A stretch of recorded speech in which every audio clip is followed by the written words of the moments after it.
Stakeholders in science education are calling for increased investment in physics learning, that is, citing inadequate resources as key obstacles to the teaching and learning of the subject in learning institutions. Increased investments, they argue, will help demystify the perceived complexities surrounding physics, inspiring more learners to pursue the subject and careers in science, technology and innovation. The appeal was made during the closing of the Biennial African School of Fundamental Physics and Applications Kenya chapter at the Center for Mathematics, Science and Technology Education in Africa.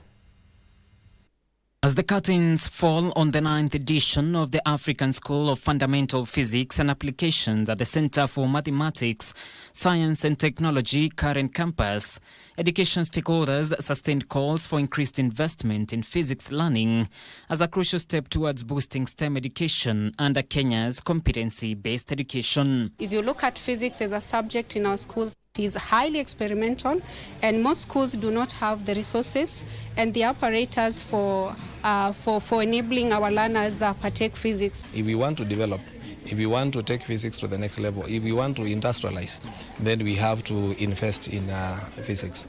We have actually to give schools resources so that they can be able to take learners through hands-on activities, because physics is practical in nature. Despite physics being at the heart of engineering, medicine, technology and innovation, educationists say many Kenyan schools continue to grapple with limited laboratory equipment, outdated learning materials and a shortage of teachers, which continues to affect the enrollment and performance in the subjects. And in Africa, physics has been disadvantaged because of lack of teaching and learning resources.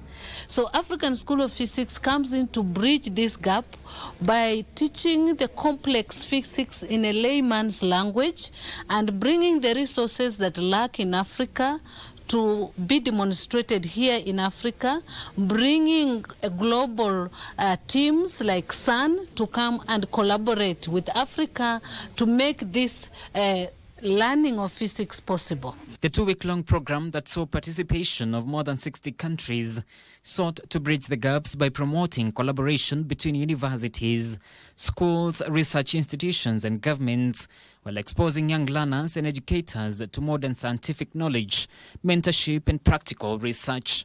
Quite a number of picked some projects that they will engage learners in what is called science and engineering fair. And that is something which is very good, because that tells us that innovation is going to the classroom, and not only with the teachers but also with the learners. There is that perception that integrated science is hard, having in mind it has physics.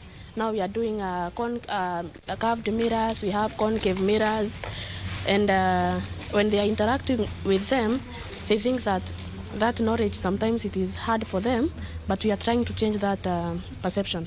Having successfully received the training, the educators are expected to cascade the knowledge and skills acquired to learners across the continent, helping nurture a generation of engineers, innovators and researchers capable of addressing the challenges bedeviling Africa. Can we go back and probably empower the learner right from the junior school, because at that point physics is introduced as a science at grade 7, there's also a physics in grade 8 and there's also in grade 9.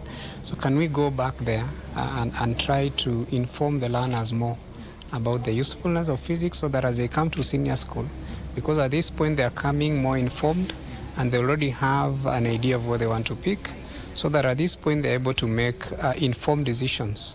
John Kahiro for Lunchtime News.